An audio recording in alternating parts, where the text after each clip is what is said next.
Antes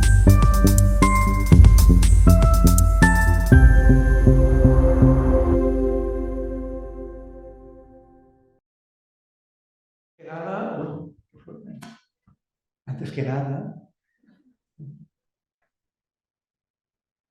agradecer estar aquí. Le decía a Fernando en el previo, en el off the record previo, que era un honor, ¿no? A ver, estar ahora aquí, en este lado, ¿no? Lo es, lo es. Entonces me adhiero a ese homenaje me gusta como, a mí me llama mucha gente Bimbela, ¿no? Y no saben ni que me llamo José Luis, pues yo a Faust, ¿no? ¿no? Como en el cole. Bimbela presente, Faust presente. De verdad, de corazón. Y me encanta que hoy hayas venido aquí. Y en fin, eso me estimula especialmente que estés aquí. Mi homenaje también a todos los que, como comentaba Fernando, participamos en ese proyecto, que es verdad que marcó un antes y un después, no solamente en la atención farmacéutica, sino en general en muchos de nosotros, ¿no? Y de hecho nos vamos encontrando y vamos comentando, ¿no? Porque una tiene la sensación de que logramos, y estamos aún en ello, pero logramos algo tan clave y fijaros, tan gratificante para el farmacéutico, como cambiar el rol de ser, en muchos casos, un mero dispensador un mero vendedor, en Cataluña, yo soy de Barcelona, un botiguer, ¿no? A ser un agente activo de salud, ¿no? Teniendo en cuenta además que buena parte de la población, como sabéis, el primer contacto que tiene con el mundo sanitario es la farmacia. Entonces, claro, eso fue un reto brutal, ¿no? No esperéis que ahora en una horita vayamos a hacer eso, ¿eh? Simplemente voy a abrir de alguna manera, espero que expectativas, deseos, abrir un poco aquello, ¿no? Poner la miel en los labios para que luego, a lo largo del tiempo que estéis aquí y de lo que vayáis investigando, pues podáis poner en marcha. Ahora veréis por qué me he puesto tan pesado también en que tengáis papel y boli, ¿eh? Ya sé que estamos en la facultad, pero sorprendente que algunas veces, ¿no? Entonces, por eso, Adri, gracias. Y yo he sido el pesado. Bien, me pidieron que hiciese... Vamos a ver si esto ya... Compañero.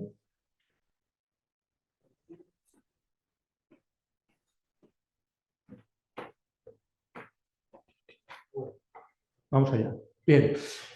Que hablase de estos dos temas, lo cual es magnífico porque une a un tema clásico ya en mi trayectoria, que es la humanización, con uno de los que últimamente he trabajado, que ya veréis cómo he llegado al tema de la bondad, ¿no?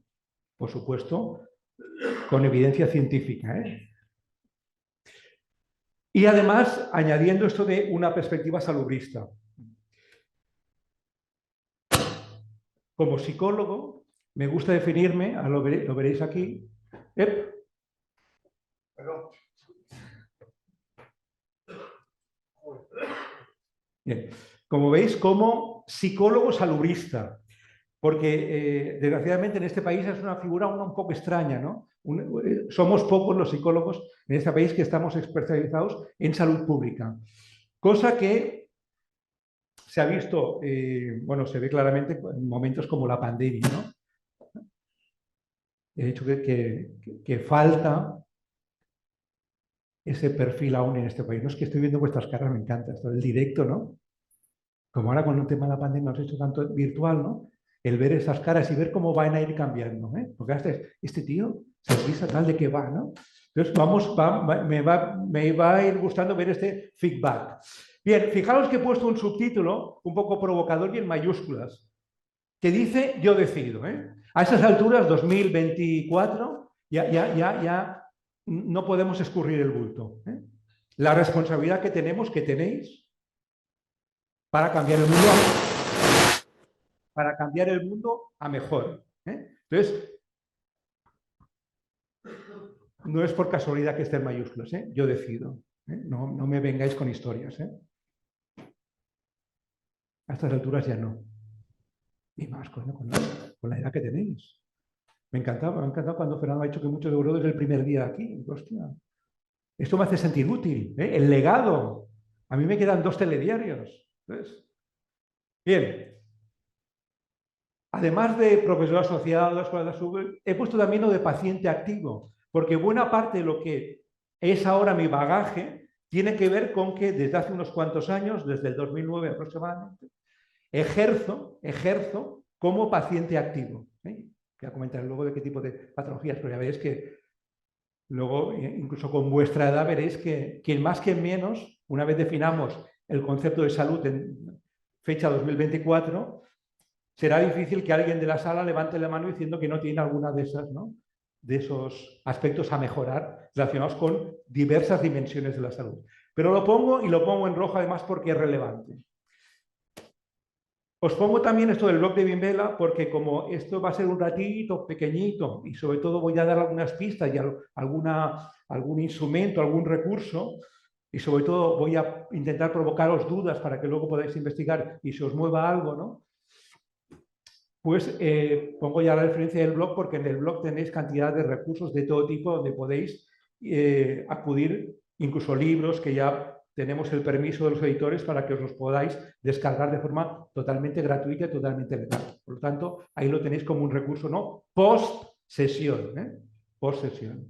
Bien, a lo que vamos. Ya tiene uno una edad. Yo después de comer, además, pierdo mucho. Siempre lo he dicho, ¿no? Esto no sé qué hora es, las 7. Con lo cual, ¿yo qué voy a hacer ahora este ratito? Pues daros algunos fogonazos. No doy para más, ya este ratito, algunos fogonazos, algunas ideas. Por eso me he puesto tan pesado con lo del papel y el boli, porque toda la evidencia científica que tenemos, estos metaanálisis que hacemos en formación de formadores, nos indica que cuando uno y una toma nota de su puño y letra, repito, de su puño y letra, el aprendizaje es más duradero, más profundo, mejor, ¿no? Y esto no es una charla de café, si no estaríamos tomando el café abajo.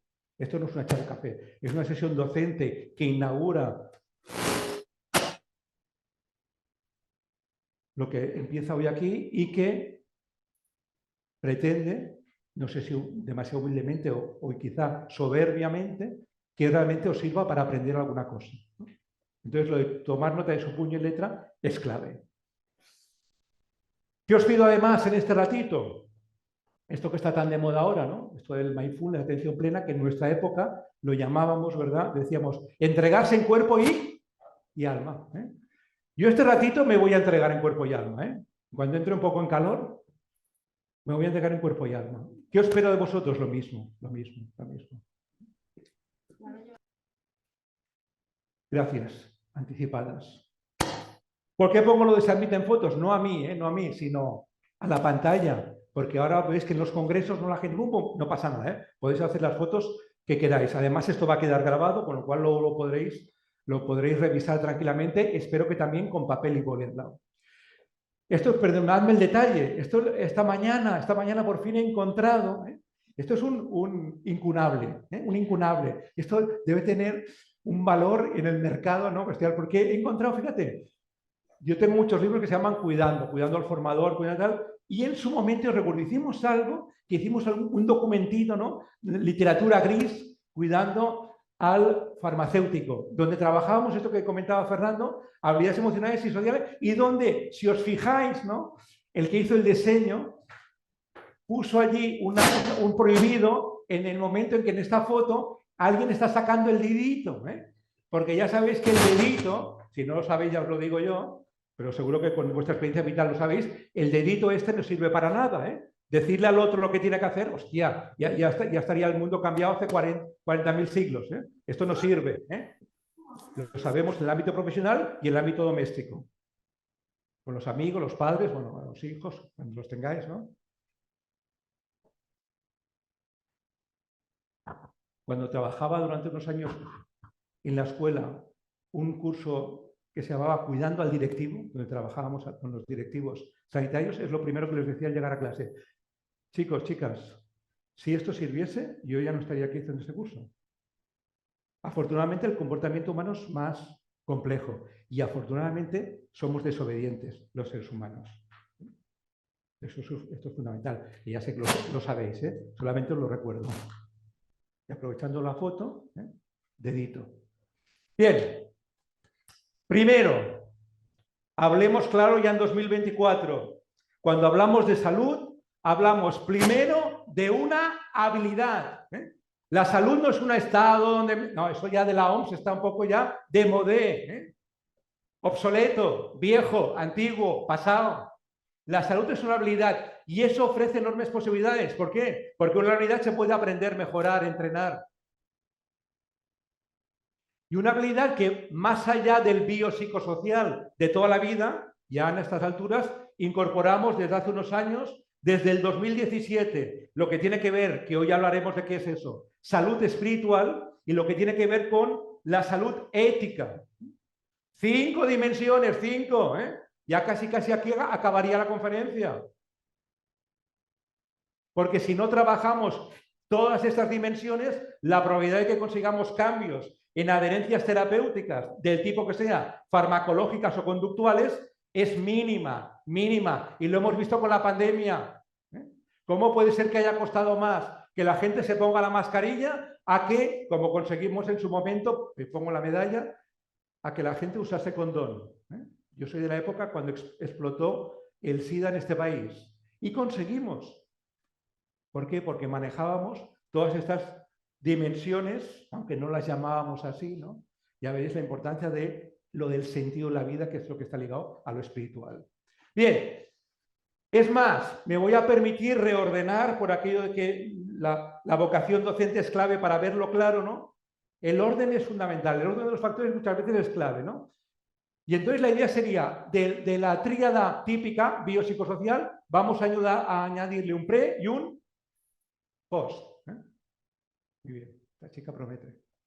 Pre y post, pre y post. ¿Cuál va a ser el pre? La dimensión ética. Una de las poquísimas buenas noticias que nos está llegando ahora de Europa es que con esto de la inteligencia, mal llamada inteligencia artificial, mal llamada lo de inteligencia, la Comisión Europea ha dicho por fin, un momento, paremos y planteemos los aspectos éticos. Fundamental, fundamental. ¿Por qué lo pongo lo primero? Porque como veréis, lo que decidáis, yo decido, lo que decidáis hacer cada uno de vosotros, en esa dimensión va a condicionar enormemente el resto, de una manera saludable o una manera menos saludable. Y luego el espiritual, que como veréis tiene que ver con todo aquello que da sentido a la vida y que por tanto nos permite redondear de alguna manera la tarea. Hace unos meses tuve una reunión en un bar de aquí de Granada, ya conoceréis por ahí por el, ¿cómo se llama aquí? El Museo Lorca, ¿no? Por aquí, la Romanilla.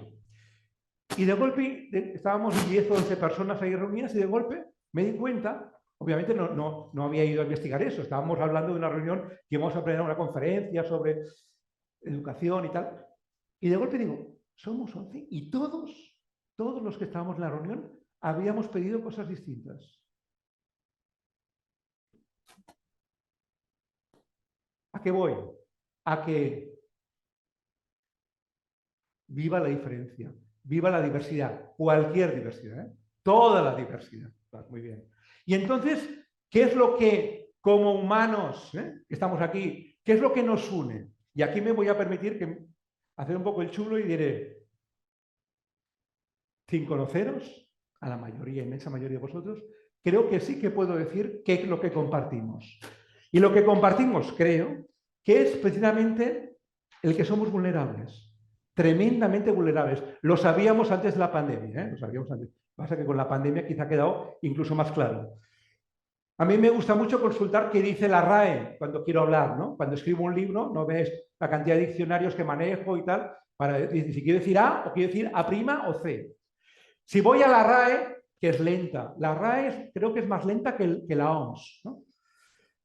Que ya es decir. Y entonces la RAE dice, vulnerable, que puede ser herido o recibir lesión física o moralmente. Esto es siglo XIX, XVIII, XVII. No, vamos a actualizarlo. Cuando hablamos de vulnerabilidad en esta sesión de hoy, en la salud, decimos que puede ser herido o recibir lesión, para no retocar el inicio, física, emocional, social, espiritual o éticamente.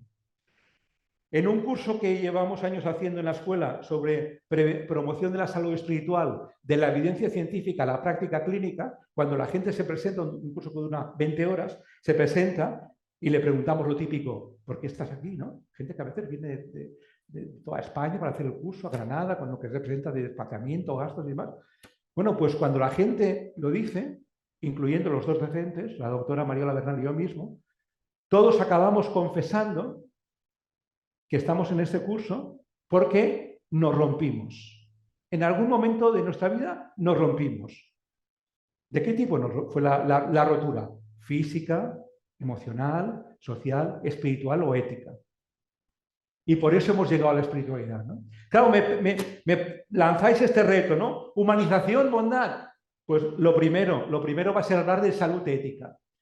Y cuando hablo de ética, por favor, quede claro que hablo de ética práctica, ¿eh? Estoy harto de papeles donde dice ética, códigos éticos, no hacer esto, no hacer lo otro. El no, como sabéis, es un dedito. Ya sabemos que eso no provoca cambios de comportamiento, ¿no? Ética práctica. Soy muy admirador del gran José Antonio Marina, ¿no? Que me gusta cuando se pone heavy y dice, los buenos sentimientos dejan de ser buenos si no pasan a la acción.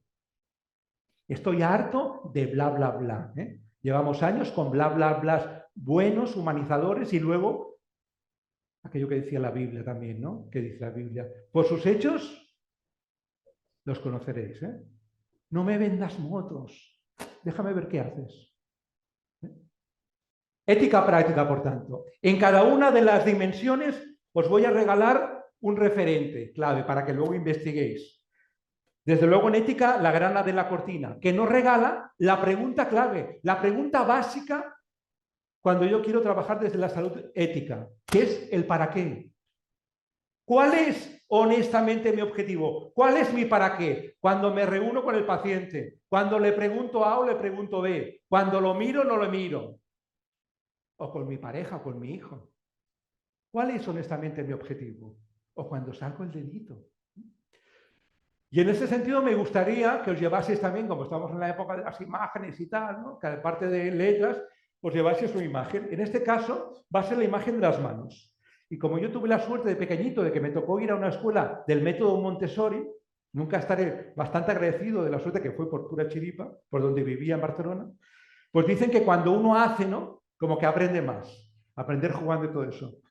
Yo creo que esto de moverme tanto viene de esa época. Bien, entonces os voy a pedir, además como hay un grupo nutrido, quedará bonito. Por favor, que como en la foto, levantéis vuestras manos así, ¿no?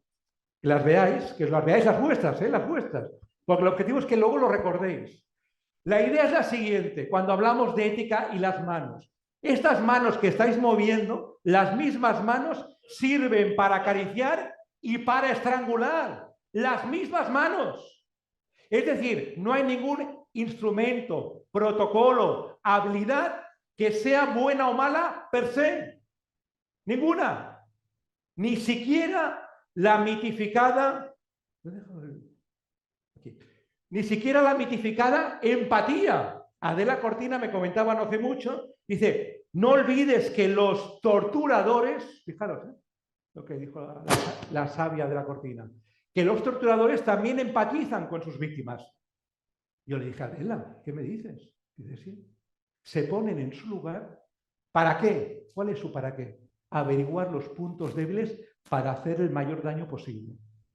Ni siquiera la empatía se puede saltar la criba ética. Por tanto, es fundamental, antes de hacer cualquier intervención, recordar cuál es mi objetivo. ¿Cuál es mi objetivo cuando pregunto? Llega mi hijo a las tantas de la madrugada a casa, un poquito perjudicado, y yo digo, voy a ejercer ese verbo tan bonito que he aprendido en los cursos de comunicación, que se llama verbo preguntar, ¿no? Pero claro, como yo estoy ahí de los nervios, digo, ¿pero con quién has estado? ¿Qué has hecho? ¿Qué horas son estas? Eso es preguntar. La letra sí, pero las canciones, igual que la comunicación, además de letra, ¿qué tienen? ¿Y la música de esa pregunta de qué es? ¿Qué transmite una pregunta como la que acabo de hacer? Mal, cabreo, rabia. Por lo tanto, el para qué es fundamental. ¿Por qué le voy a preguntar? ¿Para qué le voy a preguntar al paciente A o B? A veces, ya sé que no es vuestro caso, pero a veces he visto, cuando hacíamos eso, grabar en su momento, ¿no? Entrevistas, tanto sanitarios como farmacéuticos, todos con su mejor intención, Ya habéis visto la transparencia de antes. La mejor intención no es suficiente. Preguntar de una manera que por su lenguaje no verbal, por su música, estaba claro que iban a pillar, ¿no? ¿Seguro que te tomaste lo que dijimos? ¡Ah! Ya digo que vosotros no, porque aún no lo habéis ejercido, ¿eh? Pero por favor, fundamental. Por eso va a ser, como decía muy bien Fernando, va a ser clave que aprendamos, y os diré alguna pistilla, a gestionar la emoción. Porque si yo me comunico desde el cabreo, pues las posibilidades de llegar a un acuerdo o de provocar cambios son difíciles. Ya en salud pública, de la mano del gran Carlo Cipolla, un gran estratega y muy ético, por cierto, podemos conseguir lo que es el gran reto. La pregunta, esa del para qué, que tiene una respuesta que tiene que ver con conseguir una suma, que es la suma de mis objetivos y qué. ¿Y qué más? Podéis leerlo, ¿eh?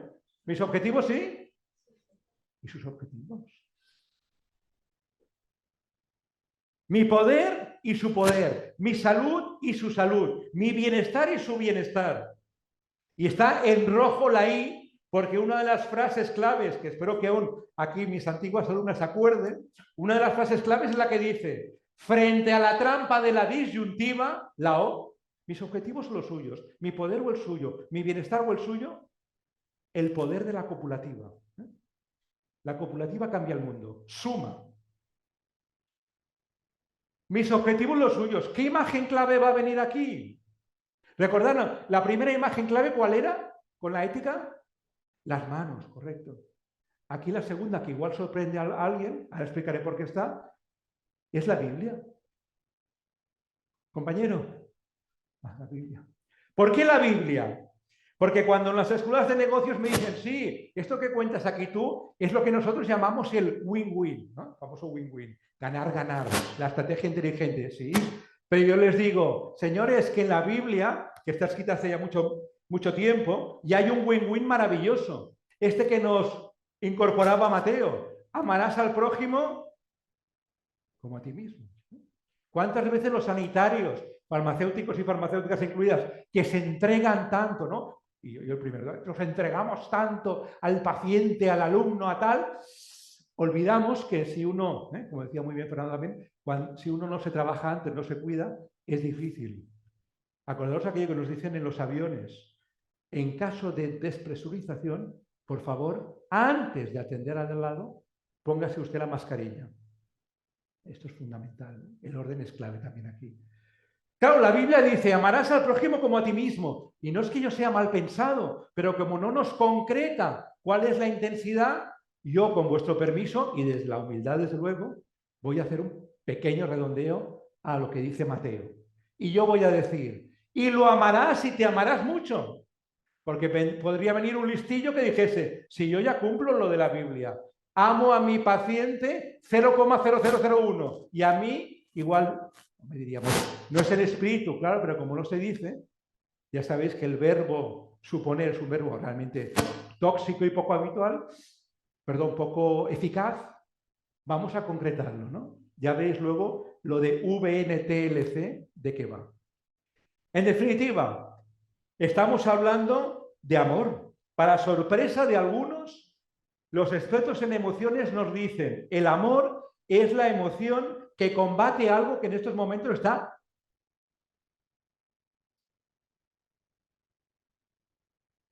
eso de la corrosión, ¿no? Está dinamitando y está haciendo sacar lo peor de nosotros, que es el miedo, ¿no?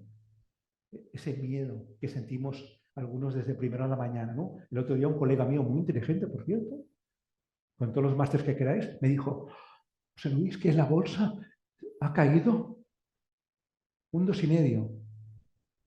Y yo le dije, no sabía que jugabas en bolsa. Dice, no juego ya, pero... Ya sabéis que hay personas, instituciones, entes, individuos interesados en que tengamos mucho miedo, desde primero de la mañana. ¿Por qué? Porque con el miedo sacamos lo peor, contra el otro y contra nosotros mismos. Contra el otro, especialmente si es de fuera, ¿no? De otro país, y contra nosotros mismos continuamente, ¿no? Machacando. Así estamos de... Bueno, y luego entraré en el tema de ansiolíticos y demás, un momentito, en este país. Por lo tanto, ya podemos responder a la pregunta clave del para qué. Desde el punto de vista, que es mi perspectiva salubrista, el para qué es mi bienestar y el bienestar del otro. Cualquier intervención que hagáis como farmacéuticos y farmacéuticas tiene que tener bien claro esto. Por supuesto, también si la hacéis cuando hagáis formación, que seguro que muchos de vosotros lo hacéis, también cuando el otro es el alumno. Y claro que es aplicable en el ámbito personal de cada uno. Es de las cosas que siempre he intentado trabajar en clase. Todo lo que aprendamos en el aula, en clase, por favor, aplicarlo especialmente en el ámbito doméstico. Porque a veces a quien más queremos, nos lo comemos, ¿no? A quien más queremos aún más hacer esto. Casualmente, cosas de la vida, resulta que el gran Marina, que se atrevió a definir hace unos años qué era la felicidad, resulta que también llegó a esta conclusión. Dijo Marina, la felicidad es conseguir mi bienestar y el bienestar del otro. Maravilloso.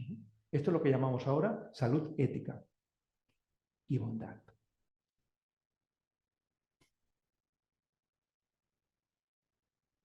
¿Por qué? Decíamos, recordar lo que nos dicen en el avión. Por tanto, recordemos que tanto la bondad como la humanización, ¿por dónde empiezan? A ver, que no os muy callados, ¿eh? Luego me pedirá Fernando que os ponga nota. ¿Por dónde empiezan? No, pero es importante que contesten ellos, ¿eh? Yo tengo un aguante que no se lo imaginan ellos. Yo puedo estar 2 horas por aquí hasta que contestéis. La humanización y la bondad bien entendida, ¿por quién empieza? Esto es como cuando vamos a ver a Miguel Ríos cuando estuvimos en la Plaza de Toros, ¿no? Más fuerte, que no se oye, más fuerte. Pues igual, ¿no? ¿Por qué? Porque si lo pronunciáis, vuestro cerebro ya empieza a entrar en el tema. Empezáis a aprender, empezáis a mejorar. La última vez que lo pregunto ahora, esta pregunta. La bondad y la humanización, que de esto va la sesión que me han pedido que haga hoy, ¿bien entendidas? ¿Por quién empiezan?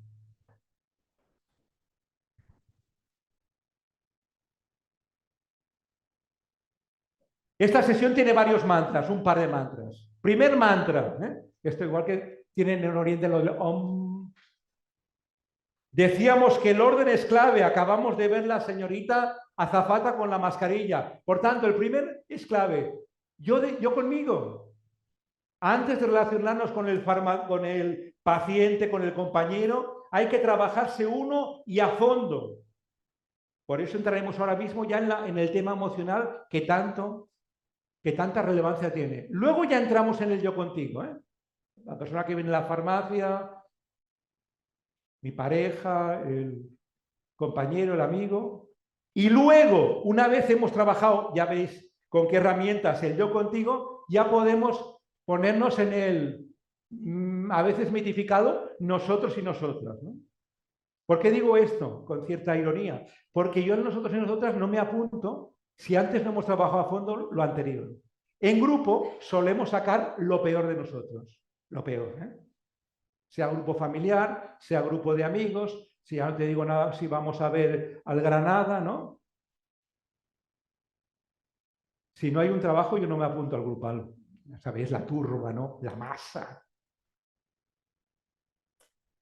Yo conmigo, yo contigo, nosotros y nosotras. Mi colega Ainhoa Videgaín, psicóloga que trabaja en Barcelona, hace unos años me devolvió la confianza en el género humano, que siempre tengo un poquito en cuestión, visto cómo está el patio, ¿no? Me decía Ainhoa, ella es una persona que acompaña a personas en los últimos momentos de su vida para que hagan un buen cierre vital, un buen tránsito. Y me dijo que una de las preguntas que les hacía para facilitar eso era precisamente ¿cómo te gustaría que te recordaran? Claro, y yo de verdad cuando me lo dijo, lo primero que le... Oye, ¿qué te dicen? ¿No? Me pareció brutal, interesantísima esta pregunta. Y me dijo, todas las personas, todas las que le hago esta pregunta, lleva años haciendo esta pregunta, me responden hablándome de aspectos positivos. Me gustaría que me recordasen como buena persona, buen padre, altruista. Me sorprendió, gratamente. Y le dije, Ainhoa, me has devuelto la confianza en el género humano. Lo que yo intuía, parece que se confirma, ¿no? Es decir, el ser humano parece que tendemos a esa bondad. Sin embargo, como diría el escritor ese peruano, Vargas Llosa, ¿no? ¿En qué momento J. Perú, ¿no? Vamos a decirlo claro, venga, que somos mayores. ¿En qué momento se jodió Perú? ¿En qué momento olvidamos que aspiramos a la bondad, ¿no? ¿En qué momento olvidamos? Entonces, eso ha sido un motor importante precisamente del último libro que ya comentaremos, ¿no? Pero fíjate que esto es clave, ¿eh? Nos da pista interesante. Aspiramos a la bondad. Queremos dejar un buen recuerdo. Y yo, como en salud pública soy preventivista, digo, pues entonces empecémoslo a trabajar. Cuando yo veo a alguna persona, evidentemente cuidando cómo se lo digo, ¿no? Digamos que, no sé, un poco mejorable desde ese punto de vista, ¿no? Le digo, no olvides que cuando estés a punto de morirte, querrás dejar un buen recuerdo. Pues tío, empieza tú a trabajar. ¿Eh? Como padre, como profesor, como patrón, como amigo, como lo que queráis. Porque luego querrás dejar un buen recuerdo. Y a mí, José Luis Bimbera Pedrola, a mí no me va a servir que en el último momento te quieras arrepentir. A mí ya no me sirve eso. Cúrratelo ahora. No dejes daños colaterales. Bien, dicho esto, bien por Ainhoa, gracias Ainhoa. También fue maravilloso en esta línea de la bondad descubrir alborozados, que el gran Davidson nos comunicaba en 2017 que había encontrado en qué zona del cerebro se localizaba todo aquello que tenía que ver con la bondad, por cierto, muy cerca de donde se localizaba también lo que tenía que ver con la empatía, y que, maravilloso, lo he puesto en rojo, y que se podía entrenar. Es decir, igual que se entrena la escucha activa, la empatía, el refuerzo, se puede entrenar también la bondad. Y aquí viene la importancia de la ética. Yo decido qué entrenar. Si en 2024 sabemos que la bondad se puede entrenar, que incluso el señor este, y otros lo han hecho a partir de él, tiene toda una formación dirigida a eso, ¿no? A ejercer, a entrenar esa bondad y a convertir una conducta esporádica en un hábito bondadoso. Yo soy el que decido si entreno eso o, como mucha gente, decido entrenar a través especialmente de redes sociales o en la vida general, violencia, insulto, vejación, humillación. Yo decido. No hay excusa posible. No es que mi papá no me quería. No me expliques películas. No es que hoy tengo un mal día, ¿no? Aquellos docentes que dicen, no, hoy no refuerzo al alumno porque tengo un mal día. Y luego son aquellos que me están todo el día comiendo la oreja con la evidencia científica. Imaginaos la evidencia científica que es que tengo un mal día. Aquí va a decir una palabra, no me fastidies. Puedo decirlo suave. No hay excusa, no hay excusa. Decisión ética. Bien, vamos a hacer un poco de, porque me estoy poniendo así muy, muy dramático, ¿no? Vamos a... Alguien, una poeta española ya muerta, escribió una vez, en un estilo muy característico, pista para que lo adivinéis, quién era esta poeta. Lo primero, la bondad. Lo segundo, el talento. Y aquí termina el cuento. ¿Quién sería esa poeta?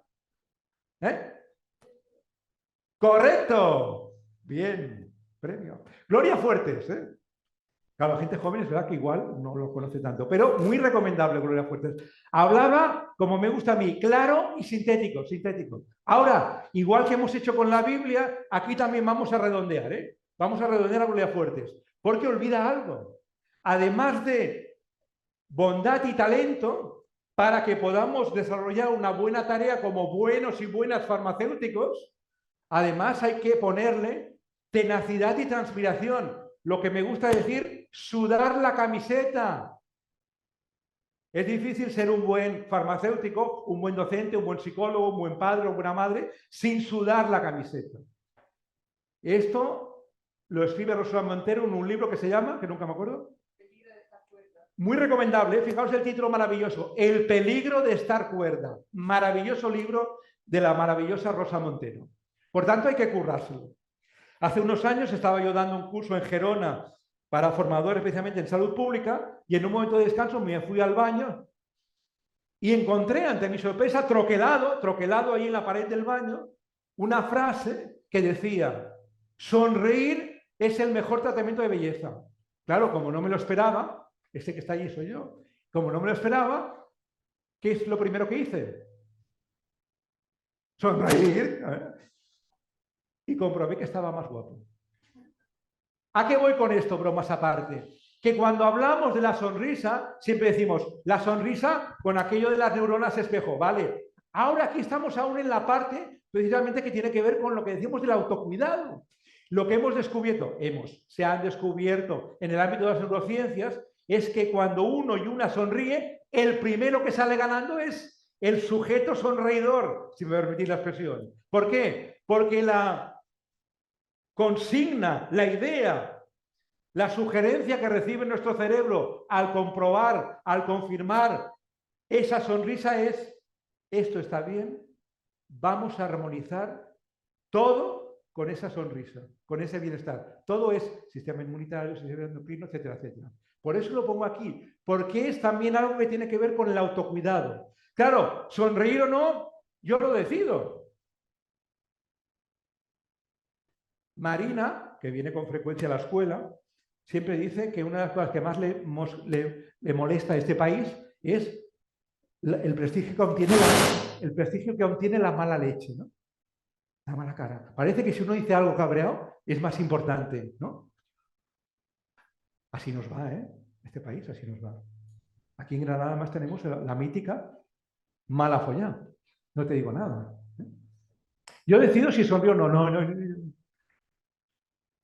Ya, es que esto me pone, perdóname, pero es que yo decido si sonrío o no sonrío.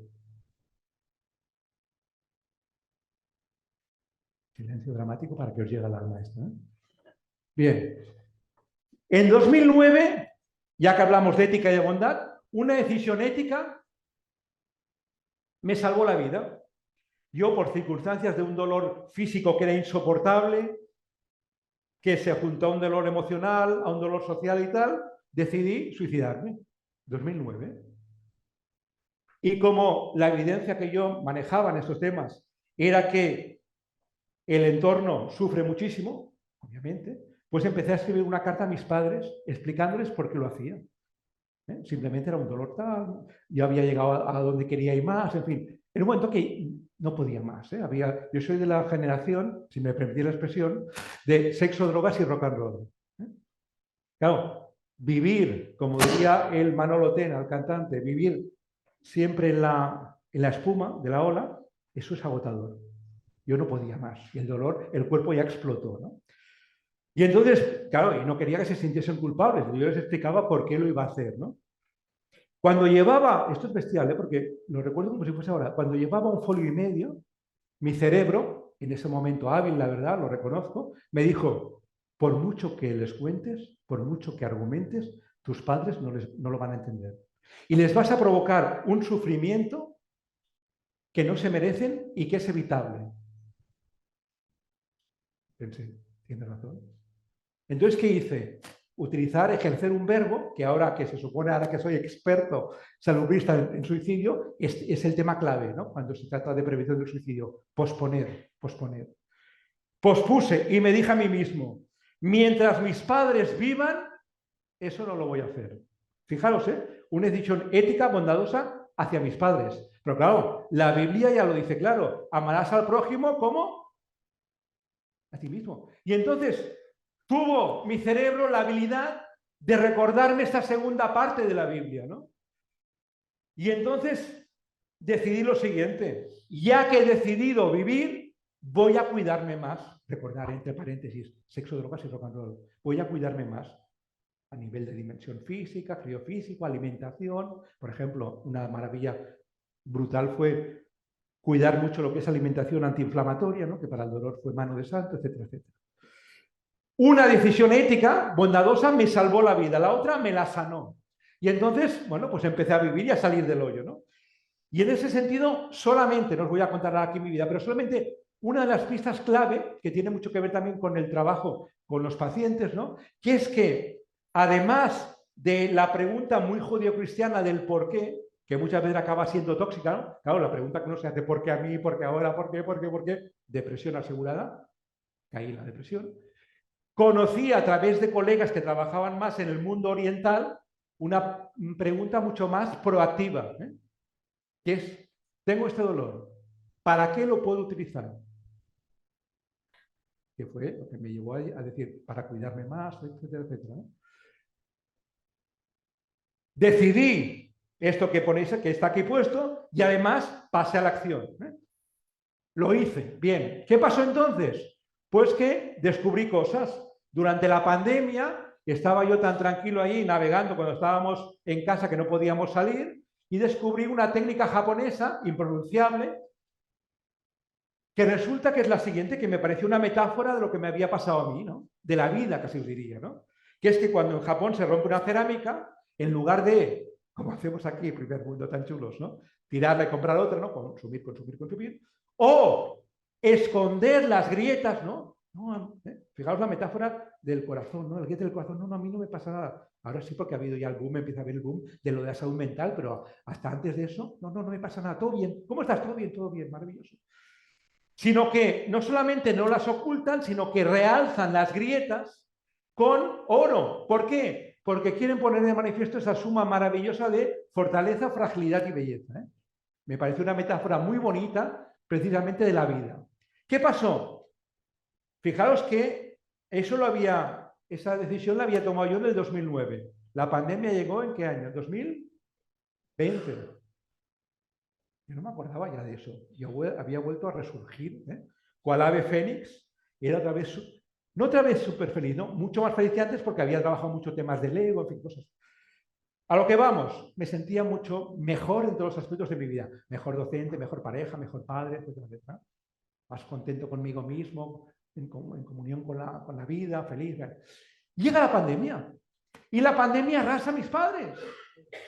En la primera ola muere mi padre y en la segunda mi madre. Y en Barcelona, o sea, que no pude ir a verlos y tal. Imaginaros, ¿no? Claro, mi cerebro, yo no me lo esperaba, la verdad, pero mi cerebro entonces me recordó, yo no me acordaba. Estaba ahí elaborando mi duelo cuando mi cerebro me dijo, oye, José Luis, ¿y eso que dijiste en 2009? Mientras... Dije, no me acuerdo. ¿Qué hice?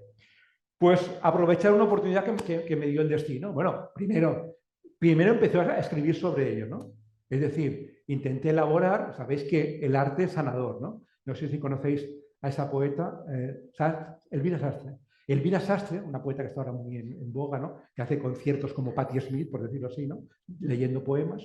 Elvira Sastre lo dice muy claro, la mujer no se corta un pelo, dice, escribo para curarme. Eso es, y los artistas lo han dicho ya mucho tiempo, ¿no? Cuando uno escribe, sana. Yo empecé a escribir en mi blog todos los sábados reflexiones para elaborar el duelo con mis padres, mi madre y tal. Y en esto estaba yo cuando llegó un regalo del universo, de la vida o de donde queráis. Me llama un tipo que se llama Jordi Nadal, director de la editorial Plataforma, que no me conocía, que había oído hablar de mí, pero no me conocía. Y me dice el tío, me dice lo siguiente, mira, estamos intentando, queremos publicar un libro para trabajar todo el tema de la culpabilidad que aparece en los supervivientes. Los supervivientes son los familiares o amigos de los que se suicidan, ¿no? Pues la culpa. Yo alucinaba, ¿no? Y dice el tío además, dice, además hemos pensado un título a ver qué te parece. Vosotros no tenéis la culpa. Claro, imaginaos con mi experiencia, con lo que había pasado, que no sabía nadie, 3 personas en el mundo sabían lo que me había pasado en 2009. Cuando me dice eso, digo, pero esto sería el título de la carta, por decirlo de alguna manera, ¿no? Le dije que sí.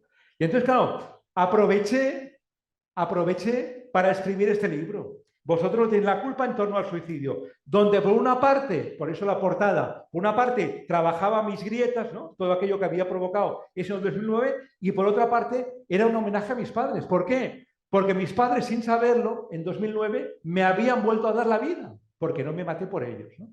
Por supuesto, me pareció poco ético, ya que hablamos de ética, cobrar algo por eso, ¿no? Porque yo ya me había sanado muchísimo escribiéndolo, y entonces todos los beneficios pues, van a esta ONG de aquí de Granada. En definitiva, lo que es el libro es un canto a la vida, porque yo soy un apasionado de la vida, no sé si se nota, pero lo es, ¿no? Ahora, a una vida que seamos realistas, es imperfecta. Por eso me parecía interesante la metáfora, ¿no? Es imperfecta. Y como canta Camarón, el gran Camarón, enamorado de la vida, aunque a veces duela. Y duele bastantes veces, ¿no? En todas las dimensiones que hemos visto. Bien, este es el primer recurso que os recomiendo, para que redondeéis luego la intervención. Cuando hablamos también de, después la segunda dimensión es la bio, ¿no? Decíamos la biofísica. Aquí vosotros sabéis muchísimo más que yo. Solamente 2 o 3 recordatorios rápidos. Lo que decíamos, ejercicio físico moderado, por supuesto. Y luego, que fue mi gran salvación. Yo en estos momentos no tomo ningún fármaco para el dolor y me duele de una manera muchísimo llevable. Lo sigo teniendo el dolor, ¿eh? Me operé y todo. Fui lo que se llama una cirugía fracasada, que además cuando te meten la etiqueta, jode, que diría, ¿eh? Usted ha sido una cirugía fracasada, o sea que en las columnas además. Bien, a lo que vamos. Y el gran cambio fue con la alimentación antiinflamatoria, ¿eh? Seguimos. Antonio González, que es un psiquiatra que trabajaba, se ha jubilado hace poco, en Alcalá la Real, que como sabéis es una zona donde se producen muchos suicidios, ¿no? Viene gente de toda Europa a investigar qué pasa en ese triángulo de las Bermudas que hay por allí. Dice, a veces los fármacos son necesarios, sea del tema que sea, ¿eh? Sea del tema dolor, el tema prevención del suicidio, a veces son necesarios, ahora nunca suficientes. Y me ha gustado que Fernando hiciese también esta introducción que ha hecho, ¿no? Realista respecto a esto, más en un ámbito como la Facultad de Farmacia, por supuesto, ¿eh? ¿Qué dice además Sergio Menué, médico y colega aquí de la Escuela de Salud Pública? Ojo con el exceso de intervención de todo tipo, ¿eh? Porque el exceso de intervención, podéis investigarlo a él por YouTube y demás, tiene vídeos muy interesantes, es un gran científico, ¿no? Cuando dice esto, porque hay evidencia científica clarísima, ¿no? De cómo el exceso de intervención, por eso se habla mucho también de prevención cuaternaria, ¿no? Que tiene que ver con el exceso de intervención de todo tipo que a veces se hace. Salud emocional. Epicteto, el gran Epicteto nos regaló quizá la reflexión más relevante de esta tarde para recuperar el control, el poder sobre nuestras emociones, que lo tenemos, la verdad, bastante dejado de la mano de Dios. Nos dijo Epicteto, lo más relevante no es lo que pasa. No. Lo más relevante es cómo interpreto lo que pasa. Y ahora veremos ejemplos aquí reales, históricos y algunos realmente espectaculares. Lo más relevante no es lo que pasa, sino cómo interpreto yo lo que pasa. Bien. Por tanto, la idea clave, la pregunta clave será, ¿quién decide cómo interpretar las cosas? Y aquí lo que os digo con el cerebro es que cuidado con el cerebro. El cerebro es hipocondriaco, el cerebro sobreactúa. ¿Por qué? Porque aún está frecuentemente en el Pleistoceno, como si estuviésemos constantemente en peligro de muerte.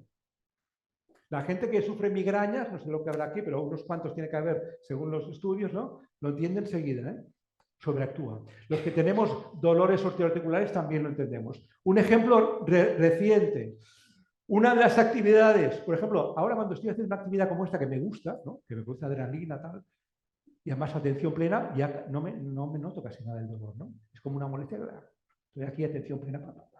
Cuando actividades que me apasionan, ¿no? Como esta, o, por ejemplo, bailar, ¿no?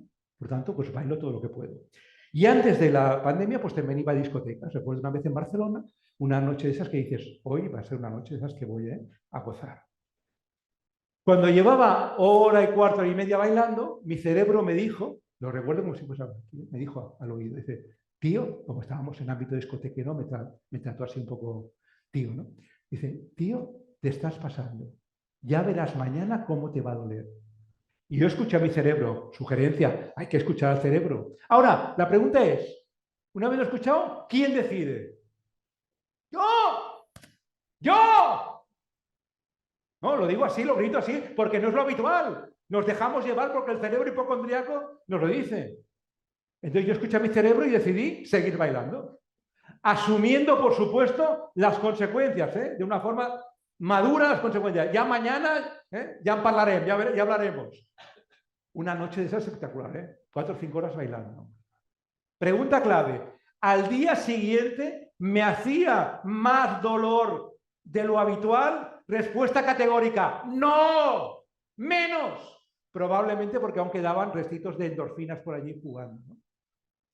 Lo bonito es que post pandemia he vuelto a subir a la misma discoteca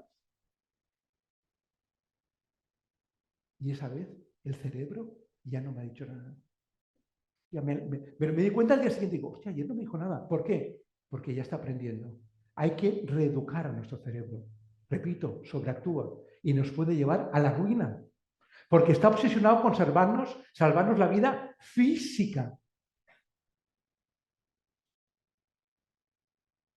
Bien. Otras cosas que ya sabéis, simplemente recordatorio, porque seguro que ya habéis leído a Wegner, porque hace muchos años que publicó esto, nuestro cerebro se hace un lío con el no. Hostia, aún es muy frecuente que tanto en primaria como en algunas farmacias aún le dicen al paciente lo que no tiene que hacer y sale diciendo, no. Pongo el ejemplo de los mandamientos, ¿no? Fijaros que los mandamientos empiezan mal. Mal me refiero desde el punto de vista conductual, porque empiezan con prohibiciones. No hagas esto, no hagas lo otro. Sin embargo, he de reconocer que acaban muy bien. ¿Por qué? Porque dice, bueno, todo esto se sintetiza en amarás al prójimo como a ti mismo. Brutal, en positivo, ¿no? Porque si yo amo al prójimo ya no pienso en robarle, matarlo, etcétera, etcétera, ¿no? Teresa de Calcuta era magnífica, lo tenía intuitivamente muy claro. Decía, yo no estoy, textualmente, yo no estoy en contra de la guerra. No, estoy a favor de la... Y pongo el ejemplo de la escuela. Yo trabajo en una escuela que se llama Escuela Andaluza de Salud Pública, no de enfermedad pública. Por tanto, es clave trabajar tanto con el paciente como con nosotros mismos a partir de lo que sí tenemos, a partir de lo que sí queremos conseguir. Del sí, porque con el no se hace un lío. Menos mal que en la presentación habéis dicho que también que soy sexólogo, y es verdad que he ejercido durante algunos años, porque ahora voy a hablar de sexo, ¿no? Entonces, que quede claro que esto es evidencia científica. No he puesto las fotos por mantener el anonimato, ¿no? Un cineasta ya muerto, un torero ya muerto, los dos primeras figuras, cada uno en su época, ¿eh? No es que tuviesen un rollete entre ellos, cada uno en su época. Y a los dos les pasó lo mismo. Primero, que eran dos personas muy hedonistas, en todos los aspectos, incluyendo el sexual, y que los dos ya se iban haciendo mayores, repito, cada uno en su época, y empezaron a tener problemas de erección. Algo absolutamente normal teniendo en cuenta la edad que tenían. Es decir, la situación exactamente la misma, clavada. Vamos a Epicteto. ¿Cómo lo interpretaron? Pues de manera muy distinta. Empezaré por la positiva, por la más saludable. El director de cine, que en sus memorias es muy entrañable como lo explica, ¿no? Dice, claro, él se sentía un poco dependiente, adicto, pero en esa época nos hablaba de sexuadicciones, ¿no? Lo quería dejar, pero recaía, ¿no? Entonces, claro, cuando le empezó a pasar esto, lo dice en sus memorias y dice, lo primero que pensé es, qué descanso, por fin, qué tranquilidad. ¿Por qué? Porque se sentía esclavo de alguna manera. O sea, lo vivió súper saludablemente. ¿Cómo lo vivió el torero? Pues como el inicio de la decadencia, cosa que él no se podía permitir. ¿Qué hizo? Se pegó un tiro. Por si alguien tiene luego morbillo en conocer, os puedo decir que los dos, su apellido empezaba por B. Por B como Bimbela. Los dos. Que ha salido el nombre por ahí. Ah, lo dices tú. Ese. Bien. Pues fijaros la relevancia, ¿no? Vida o muerte. Hombre, no me quiero poner dramático, pero es que yo decido cómo interpretarlo. Ahora cuando se dice en los periódicos, titular, la soledad mata. ¡Mentira! Mentira, la soledad no mata. Sea voluntaria o sea obligada, no mata la soledad. No me jodas, pero no me fastidies. Yo decido cómo interpretarla. Y según cómo la interprete, desde luego que puedo caer en una depresión, automedicación, no sé qué, tal y cual, y acabar muy mal. Pero yo lo decido. Tengo ese poder. La soledad no mata. Esto lo he empezado a hablar ya con algunos periodistas porque digo, esto no os dais cuenta de cómo lo puede vivir un titular así, una persona que esté sola. Ay, perdón, esto. Soy muy fan de este dibujante que escribe en El País cada día. Fijaos qué bonita. Un tío que está leyendo algo, su cabeza la tiene ardiendo y hace una reflexión muy inteligente. No me ofende el contenido, me ofende mi interpretación. Estamos en época de ofendiditos. Terrorífico, terrorífico. Claramente mejorable. Bueno, ya sabéis esto, lo sabéis mucho mejor que yo, que el cortisol, la hormona de estrés, aumenta cuando ocurre una situación estresante. Ahora, la gran aportación que tiene que ver con la gestión emocional, lo que yo gestiono con mi cerebro, es que aparece también cuando yo la visualizo, la imagino. Hay médicos de primaria que me dicen, cuando en la lista de pacientes de esta mañana veo que a las 12 tengo a Juanito López, ya me ha amargado el día, porque es un pesado, porque no sé qué, tal y cual. Y luego dice, y luego el cabrón no viene. Digo, pues chico, aprende. No aprendemos, ¿no? Y para que veáis que no solamente es una cosa aquí del que os habla, ya el gran Montaigne lo decía, ¿no? Dice, mi vida ha estado llena de terribles desgracias, la mayoría de las cuales nunca sucedieron. Nos amargamos la vida, queridos chicos y chicas, por cosas que nunca van a pasar. Claro, entonces trabajemos un poco desde lo positivo, la oxitocina, ¿no? La hormona del amor. ¿Qué ocurre cuando? Cuando empatizo, cuando abrazo. Ojo, siempre que el abrazo tenga una duración mínima que permita que la hormona haga su efecto. 8 o 20 segunditos allí. Y he puesto esta foto que es muy bonita porque es muy entrañable. Fue el último curso presencial, pre-pandemia, que hicimos de ese curso de promoción de la salud espiritual, ¿no? Pues, al final del curso nos abrazábamos allí. En fin. Yo no sé si ocurre aquí, pero en las universidades de Cataluña la gente aún hace a veces pintadas en los baños. ¿Esto ocurre aquí también? ¿Sí? Yo pensaba que en época cibernética, ¿no? En mi época, cuando yo estudiaba, que hace muchas décadas, ¿no? Todas las pintadas, claro, estábamos muy reprimidos sexualmente. Eran todas pintadas muy guarras, muy guarras. Y la gente se respondía, ¿eh? Y a veces incluso intercambiaba el teléfono, claro, no había redes sociales. Bien, ¿a qué voy? Que Ainhoa, la que he dicho antes, Ainhoa Videgaray, porque esto pasó en una universidad, una facultad, en el baño de mujeres, ¿no? Me comentó lo siguiente, digo, esto hay que ponerlo, Ainhoa, porque es que es muy bonito. Cómo lo sutil que puede ser y lo bonito, lo precioso, ¿no? Fíjate, es como una delicatessen. ¿Cómo puedo yo ayudar a que otra persona se plantee pensar de una forma, hacer una interpretación más saludable, ¿no? Resulta que ella entró en el baño y se encontró lo siguiente. Alguien había escrito, y yo me sentía pequeña como un bonsái. Es verdad que en este caso ni escuchamos ni vemos a la persona que escribe la frase. Nos falta toda esa información. Ahora bien, con lo que tenemos por escrito, ¿cómo pensáis que se sentía esta chica? ¿Bien, mal, regular? ¿Muy bien, muy mal? ¿Cómo pensáis? ¿Cómo pensáis que se sentía? ¿Bien, mal, regular? ¿Cómo pensáis que se sentía? Ella, sí, ¿no? O sea, bien, mal, entonces, mal. ¿Tu nombre es? Roxana, por favor, subirle nota, que ha contestado y además lo ha hecho bien. Insuficiente, ha dicho, sí, sentía mal, ¿no? Entonces, lo bonito fue que alguien distinto, porque la letra, me dijo Ainhoa, era distinta, alguien le había contestado y había escrito debajo de esta frase, centenaria y maravillosa. Brutal, brutal. Fijaos, no solamente es la incorporación conceptual de centenaria maravilloso, que también es un bonsái, es eso, sino que además muy inteligentemente lo formula como pregunta. Sabemos que cuando nuestro cerebro recibe una pregunta, automáticamente por su cuenta y riesgo se pone a pensar en la retaguardia, en la trastienda. Con lo cual es doblemente brillante por el contenido y por el formato. Gracias, Ainhoa. Qué maravilla. Fijaos de qué manera tan sutil puedo ayudar yo a otro, un paciente, un hijo, una pareja, a que se replantee. Además, como pregunta, no decirle, no, tú no tienes que pensar que eres tal y cual, tú tienes que pensar que eres maravillosa, no. Clave, clave. Ya es tan relevante. Mira, ¿cómo Fernando? Asiente, porque esto de verdad, esto es relevante. Solamente este cambio del dedito, como pregunta. Bueno, pues aquí tenéis una manera bonita de hacerlo. También fue maravilloso en 2014 descubrir que un instituto norteamericano que se dedica a estudiar las relaciones entre riesgos cardiovasculares y emociones acababa concluyendo que regular las emociones es el próximo paso de la evolución humana. Acabáramos de la evolución humana. Estamos en un momento clave como especie. No solamente es un tema del Parlamento español o el Brexit, el Parlamento español no porque se insulta, no sé qué, o el Brexit. No, es un tema de especie.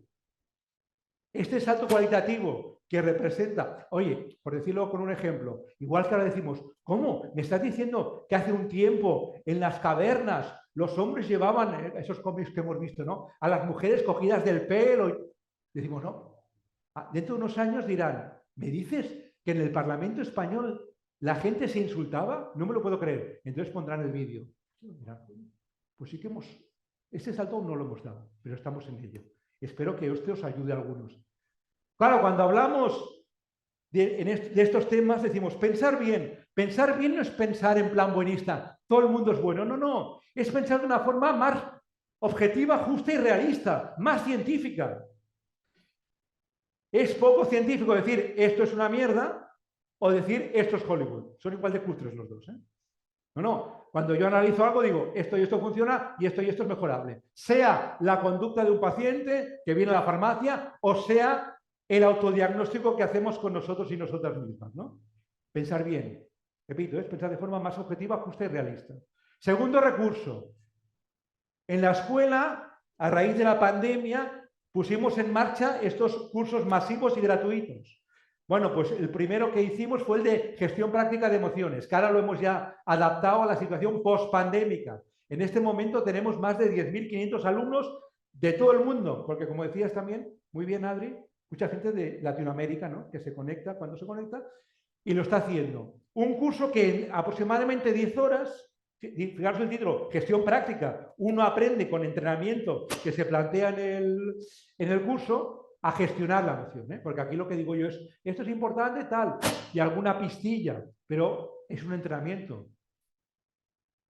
Claro, el hacerlo no, perdón, es decisión ética. Yo puedo decir lo siguiente, 10 horas de mi vida, no, yo prefiero pegarme 10 horas viendo el fin de semana varias series de Netflix, ¿no?, que está muy bien ahí tirado en el sofá, y luego seguir quejándome de lo jodida que es la vida, ¿eh?, o de lo mal que lo paso en la facultad, o de lo mal que me trata mi pareja. Prefiero seguir quejándome. Estamos en un país muy quejica, ¿no?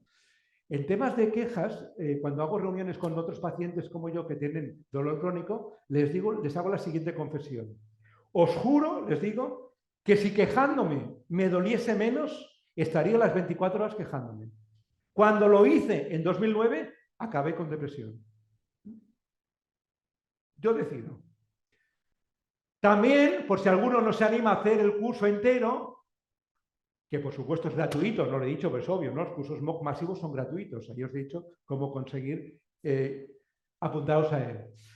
La idea es, elaboramos ya en 2008, qué tiempos aquellos, ¿no?, un libro que precisamente como se titula Gimnasia emocional, por aquello que decíamos que hay que sudar la camiseta. Uno no aprende, igual que la musculatura, ¿no?, pues hay que hacer sus ejercicios, lo mismo cuando hablamos de las habilidades de gestión emocional, ¿no? Aquí tenéis este libro, pues lo podéis bajar de forma totalmente legal y gratuita desde mi blog, en el apartado de publicaciones. Lo mismo, hacerlo o no es una decisión ética. Hacer algo.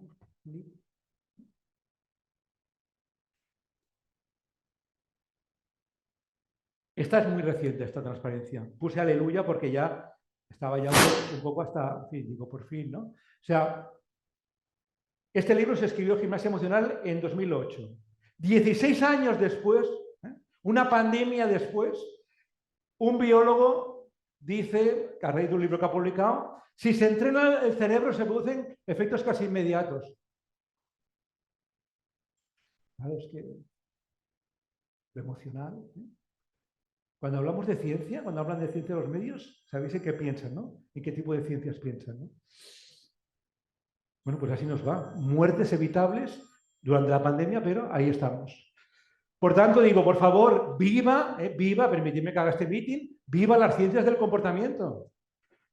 ¿Cuántos laboratorios se dedican, ya que hablamos de fármacos, millones y millones y millones? Esto con el SIDA lo vimos clarísimo. Millones y millones investigando. Y luego, si el paciente no se lo toma o no se lo toma bien, ese trabajo, ¿quién lo hacía? El laboratorio no, el médico no, normalmente lo hacía la enfermera, ¿no? Que hacía la educación allí en la consulta, trabajando la adherencia terapéutica. Esto es función clave también del farmacéutico. Esas son las ciencias del comportamiento. Jonathan Mann, que fue responsable del programa del SIDA de la OMS, dijo muy brillantemente: tendremos que aceptar que el comportamiento humano es mucho más complejo que cualquier virus. Él hablaba del VIH, y yo hablo del VIH y de la COVID, o de lo que queráis, ¿no? Mucho más complejo. Afortunadamente, siempre hay que trabajarlo un poquito más. Y viva la investigación cualitativa. Estoy harto de eso que llamo yo el dataísmo, ¿no? 15% de... Sí, está muy bien saber cuánta gente usa o no usa mascarilla, o se vacuna o no se vacuna. Ahora lo que me interesa es ¿por qué? ¿Por qué se vacuna uno y otro se vacuna? ¿Cuándo sí o cuándo no? Investigación cualitativa, por favor, viva. Salud social. El gran Bermejo nos decía algo importantísimo. Decía, hablamos mucho de empatía y en la empatía lo que es clave es la distancia terapéutica. Cuando hablamos de empatía, gráficamente tenemos tres tipos de empatía. Lo voy a hacer aquí para que gráficamente os quede claro. Una empatía que llamaríamos empatía, vamos a poner un ejemplo. Pepe, te entiendo. ¿Eso a qué suena? Pepe, te entiendo.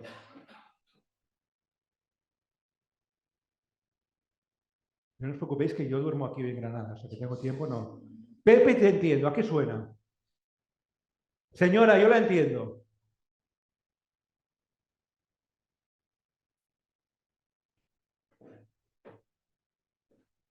¿A qué suena? ¿A verdadero, a falso, a creíble, a no creíble? ¿Eh? Muy bien, ¿tu nombre es? María. Gracias, María. A no creíble, suena a lo que es, una frase hecha, un latiguillo. A mí me dice eso el paciente, el médico, digo, eso es una empatía cero, no conseguimos conectar con las emociones. Esto es el corazoncito del otro, sus emociones. Pepe, te entiendo, María, la comprendo, señora, empatía cero. Me voy al otro extremo, la empatía de sobre, decimos, sobre implicación, el famoso a mí también. Pepe, a mí también me duele mucho cuando hago esto o lo otro. Señora, a mí también. Al final, a mí también es un ego, protagonismo, que le quitas protagonismo al paciente que viene a la farmacia. ¿Qué proponemos? La que mantiene la distancia terapéutica buena para ambas partes, lo que llamamos la empatía concreta y argumentada. Pepe, te entiendo por esto y por lo otro. Punto.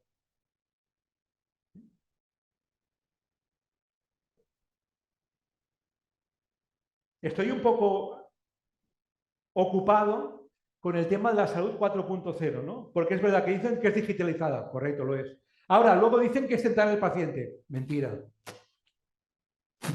O no, no voy a ir mentira, no quiero ser tan duro.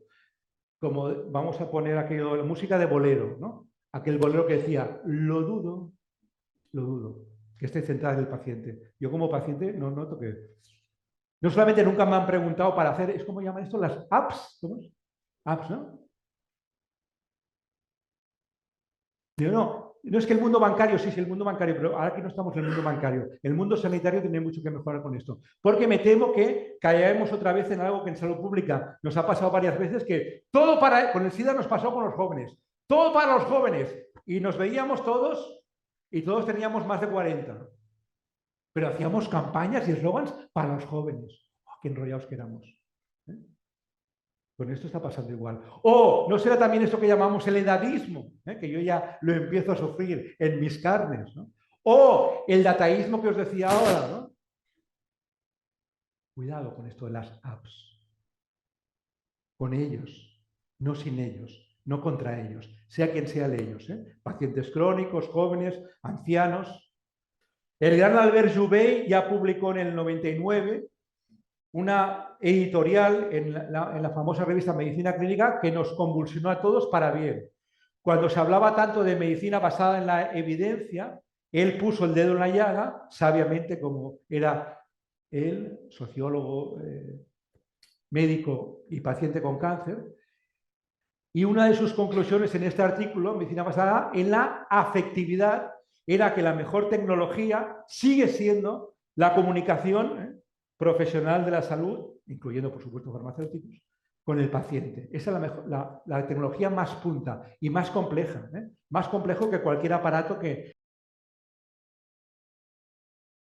el dedito. Hay otros elementos, tanto a nivel de letras como de músicas, que es importante evitar para no romper la relación con el otro, ¿no? Y para poder crear una comunicación que genere confianza y demás. Estos también los tenéis, este también lo tenéis disponible ahí en el blog. Porque pongo las conductas porque todo el mundo tiene claro que las emociones se contagian, lo que pasa es que las conductas también, y por tanto es bueno trabajar en esta línea. Salud espiritual. Creo que esta es la última, la quinta y última. Salud espiritual. Hemos dicho ética, física, emocional, social y espiritual. Ligado sobre todo a lo que tiene que ver, decíamos, con el sentido de la vida. Si alguien en esta sala no se ha leído aún, no ha devorado aún, no ha gozado aún del libro maravilloso, fundamental para la vida, de Viktor Frankl, El hombre en busca de sentido, por favor que mañana mismo lo consiga. Clave. En este libro uno descubre que ni el poder, ni el placer, ni por supuesto el dinero dan sentido a una vida. Y eso te ayuda a probar. Fue uno de los libros que me ayudó a salir del hoyo también. Lo había leído de jovencito, pero no le pillé. Y cuando en el 2009 leí algunos libros y este fue uno de ellos, me ayudó, ¿no?, a recuperar el sentido. ¿Cuál es el sentido de mi vida? Esto que estoy haciendo ahora, ¿no? Cuando Fernando me dice, gracias por venir aquí tal cual, le he dicho textualmente, digo, vale, me gusta que me digas gracias, me encanta. Ahora, gracias por invitarme a hacer cosas como esta, porque esto, y ahora que ya sabéis la historia, ya veis que no es algo poético, metafórico, es real, esto da sentido a mi vida. Yo encontré otra vez el sentido, ¿no? Hacer cosas como esta.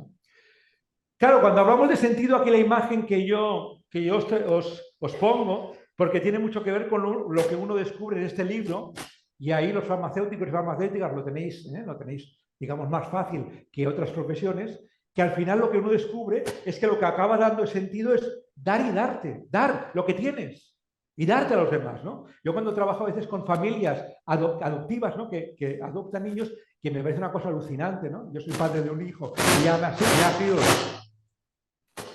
¿ves? Y ha sido brutal, ¿no? O sea, brutal, de complejo, apasionante. Digo, la gente que adopta, ¿no? Entonces les digo yo, y claro, lo primero que me dicen todas las familias, y mira que he tenido contacto con muchas, me dicen, no, si los que más ganamos somos nosotros. Y es que es tan maravilloso hacer eso y ver el efecto que tienen en ellos, que eso nos llena tantísimo, claro, les da sentido a la vida, ¿no? Por lo tanto, dar y darse. Y aquí me gustaría que investigaseis el concepto. Javier, ¿quieres estar amable? El concepto sudafricano de Ubuntu. Ubuntu. Investigar Ubuntu. Ubuntu tiene que ver con algo como lo siguiente. Yo soy porque somos nosotros. Yo soy porque somos nosotros. Recordar, yo conmigo, yo contigo, nosotros y nosotras, ¿no? Es la culminación de la jugada. Y tiene que ver con lo espiritual porque al final me doy a los demás, ¿no? Y entrego mis herramientas, mis conocimientos a los demás. Es un poco impactante descubrir que España, desde 2019, encabeza el ranking mundial del consumo de ansiolíticos, hipnóticos y sedantes. Y a mí me hace mucha gracia, perdón, por lo de gracia lo digo en sentido irónico, lo de lícito. Ya el otro ni hablamos. Y esto ya no hablamos tampoco de consumos de alcohol, tabaco, drogas ilegales, no, de estos fármacos, ¿no? Ya. Claro, si yo quiero llenar el hueco que tengo aquí en mi corazoncito, en esa alma que decía aquel señor que estaba ingresado en el hospital de Nueva York, ¿no? Brollar. Si yo quiero llenar este hueco que tengo aquí, ¿qué sentido tiene mi vida? Con cosas de fuera, sean estos, sea comida, sea sexo, sea consumo. Eso nunca se llena. Pongo un ejemplo que es muy obvio.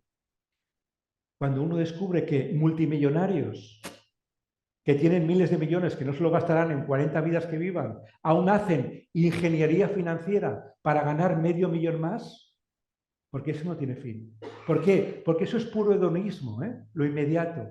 Por eso os daré, de la mano de Mariola Bernal, un regalo que espero que os ayude a conseguir este sentido y además a que la felicidad sea lo más duradera, porque la otra es efímera, que está bien, que está bien.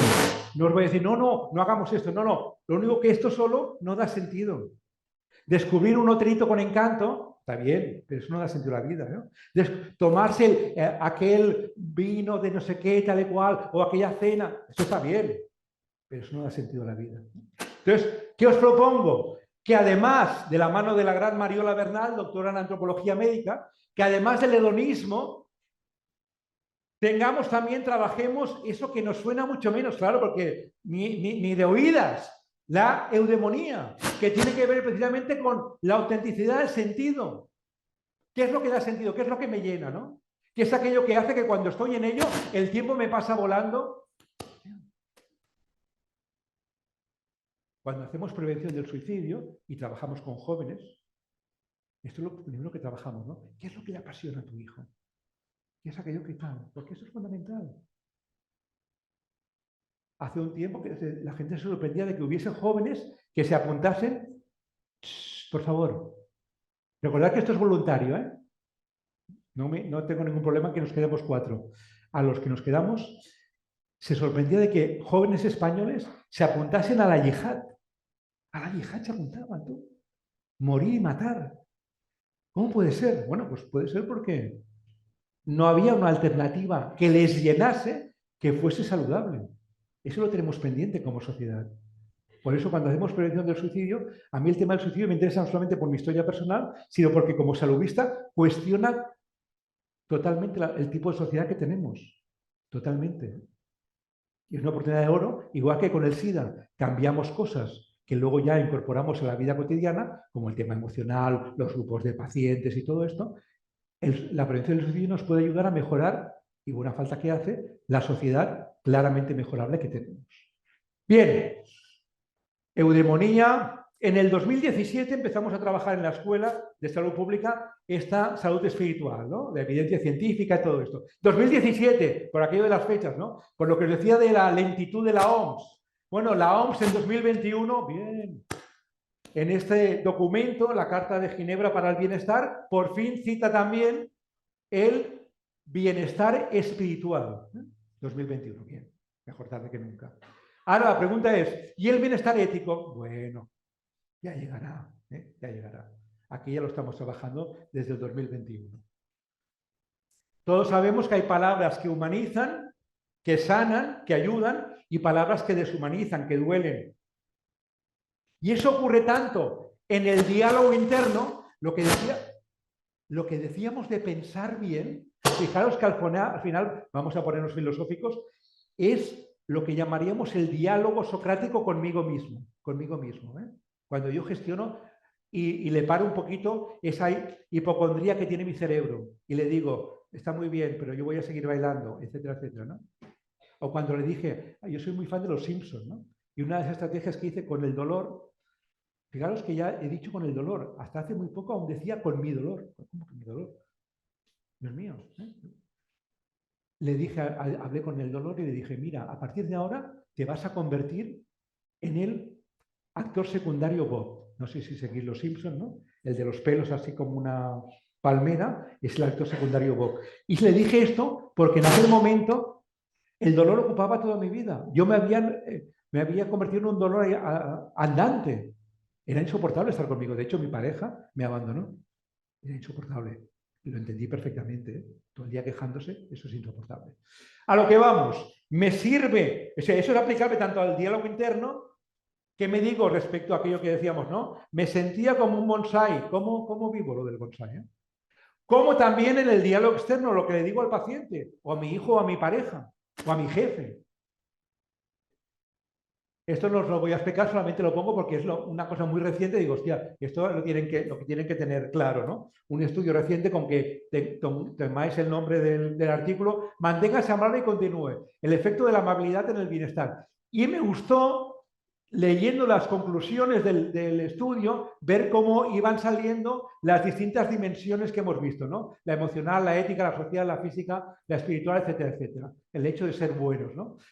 Me gusta ser agradecidos, por tanto, voy a citar brevemente en este país los que más han trabajado el tema de la humanización, que ahora todo el mundo se apunta al carro. Desde el 89 ya, este centro que hay en los religiosos Camilos, en Madrid, que ya tiene como esencia, ya solo, no solamente el nombre, sino el trabajo que hace, todo el tema de la humanización, de la salud. Luego, en el 2007, pusimos en marcha en la escuela, de la mano de Gracia Maroto, todo el tema que fue de los primeros que se hizo en España, desde luego el tema humanización en lo que tenía que ver con la atención perinatal, ¿no? Y ahora me duele, por tanto, especialmente que años después vuelva a leer, perdón, titulares en la prensa donde se habla de violencia obstétrica. Acordaos, ganar, ganar, ganar, ganar, cuadrante inteligente, mi bienestar y el bienestar del otro. Si la postura en la cual se pone la mujer que va a parir solo beneficia al sanitario, esto no pasa la criba ética, eso hay que revisarlo. Y repito, me duele, porque estuve muy implicado en este proyecto 2007, que ahora volvamos a caer. Vamos a peor en algunos temas. Luego el proyecto UCI de nuestro querido Gavieras, que ahora lo tenemos aquí en Motril, un médico fantástico que puso en marcha este proyecto de humanización de los cuidados intensivos y lo está dando a conocer por todo el mundo, mucho en Latinoamérica, por cierto, con gran éxito, si me permitís la expresión, de crítica y público. Luego, aquí tenemos cosas muy bonitas cerca de Andalucía, ¿no? A veces voy a hacer comentarios, pero a veces no reconocemos las cosas maravillosas que se hacen en Andalucía. En el Hospital de la Serranía de Ronda, cada año organizan unas jornadas sobre humanización. Luego acabamos de llegar ahora de Canarias, precisamente, hace dos semanas, donde se ha puesto en marcha también, a partir de este encuentro, un plan autonómico de humanización de la atención sanitaria. Bien. Y luego también, por aquello que lo tenemos aquí, y hablando del dolor, en el año 2020 hicimos una jornada en la escuela que precisamente se llamaba Humanizando las tecnologías, porque ya en aquel momento se hablaba mucho de esto de las apps y todo esto, ¿no? Y entonces esto lo he puesto también porque todas las ponencias que se hicieron, los talleres, los tenéis, ponéis en cualquier buscador jornada del dolor tal, y los tenéis disponibles porque ahí realmente es un recurso impresionante para ver cómo trabajar las 5 dimensiones en un caso tan concreto como es el dolor, en este caso el dolor tanto agudo como crónico. Acabamos ya, decíamos que había un mantra, el primer mantra era yo conmigo, yo contigo, nosotros y nosotras, y ahora vamos a por el segundo mantra, como síntesis un poco. Secuencia importante para conseguir cambios que sean duraderos. Yo decido, ya hemos hablado de esto, yo decido si A o B, qué emociones quiero contagiar, etcétera, etcétera.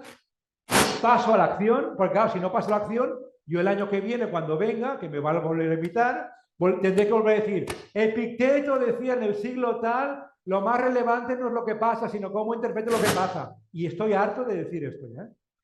Harto, por favor, dejadme que ya me retire. Si no pasamos la acción, tendremos que repetirlo. Ahora, una vez he pasado la acción y hago puntualmente una intervención dentro del ámbito de la humanización, de la bondad, claro, si no lo entreno, aquello no se convierte en un hábito. Entrenadlo, Acordaos, la gimnasia, gimnasia emocional, gimnasia social, gimnasia de bondad.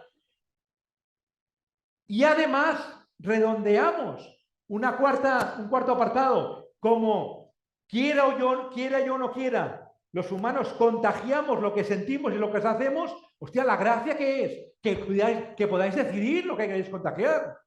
Que no sea que no, es que hoy me he levantado con el pie izquierdo y hoy estoy cabronazo. No, pero esto es un troglodita o qué? O sea, hay gente que lo del troglodita, tú. Y luego me vienen con las pseudociencias. Aquí me pongo muy serio, Esto no pasa, como no fastidies.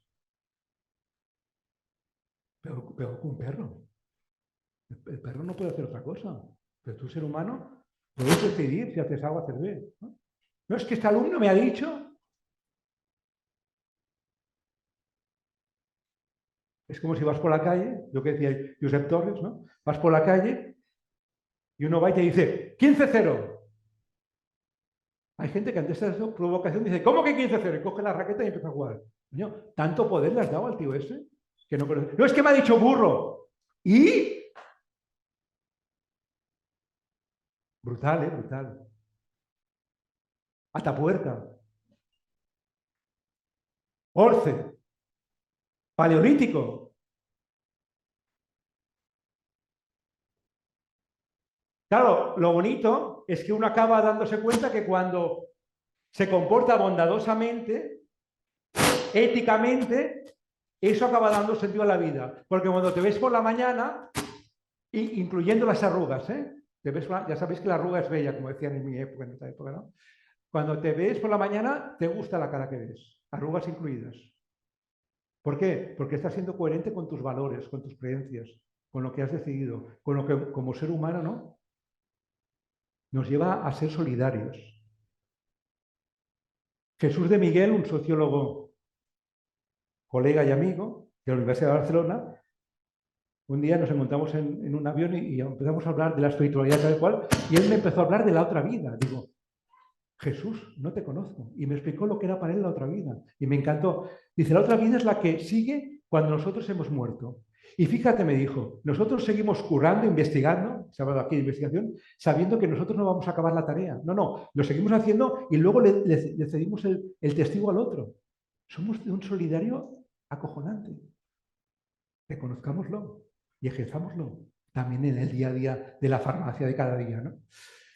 Ningún dolor, sea físico, emocional, social, ningún dolor es una bendición, ¿eh? Lo digo porque aún hay personas creyentes que dicen, no, es que Dios me ha enviado dolor. No, mi gran amigo Ignacio Velázquez, responsable del programa del dolor de la comunidad andaluza, anestesista y médico que me trata en mis dolores, es creyente, ¿no? Y a veces hacemos conferencias conjuntas y me encanta, y por tanto con su permiso lo voy a citar, me encanta cuando dice, él como creyente, recordar que cuando Dios sacó la costilla de Adán para hacer a Eva, Adán lo durmió.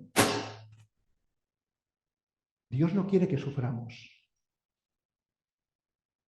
Y entonces dice con una sonrisa, dice, los anestesistas tenemos el mejor patrón posible, el propio Dios, ¿no?